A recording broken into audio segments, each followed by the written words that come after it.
own charging stations over fears of what it calls juice jacking. Yahoo Finance's Ali Garfinkel is here to explain exactly what this means. Ali, this headline grabbed my attention. I think a lot of people out there are a little bit scared about what this means. What do people need to know? Yeah, Shauna, I totally understand. Anytime the FBI recommends something particularly tied to tech, it definitely makes your ears prick up. So I want to start with juice jacking 101, right? What is this? Why is it called that?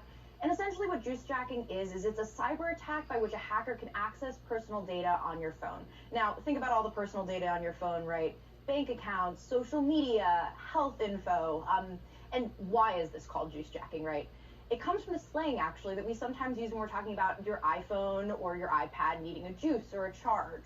And it's a type of attack that can often happen through a public charging station, which is why the notification is about public charging stations. And essentially, I won't go too far into the technical stuff, but essentially what it means is that the same USB cable that's used for charging and data transfer is more vulnerable.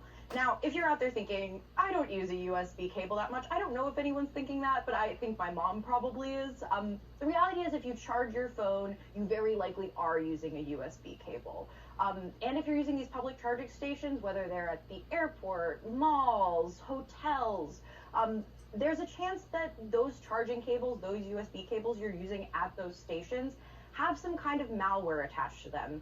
Ultimately, what does this all mean, Shauna? It means that scammers, through this sort of attack, can access your information and either abuse online accounts you have or sell your data. So definitely next time you're in an airport or in a shopping center, it's very worthwhile to take a minute and say, maybe I actually should bring my own charger.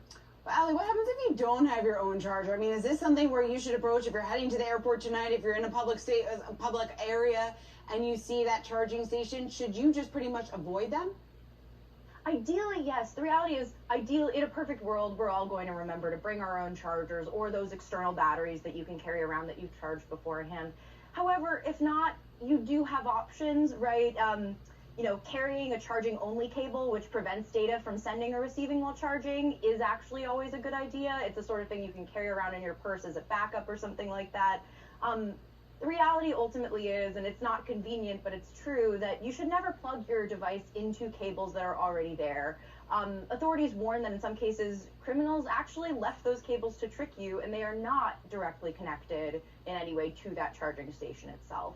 So the reality is, ideally, you have your own charger. If you don't, you are taking a risk when you sit down and use that charging cable that's already there. And while we're at it, using public Wi-Fi networks at airports actually also has a lot of the same problems. It's really interesting to see the FBI getting out in front of this. I do wonder how it will affect a lot of the companies that have made their businesses on these sorts of charging stations. Yes, sir.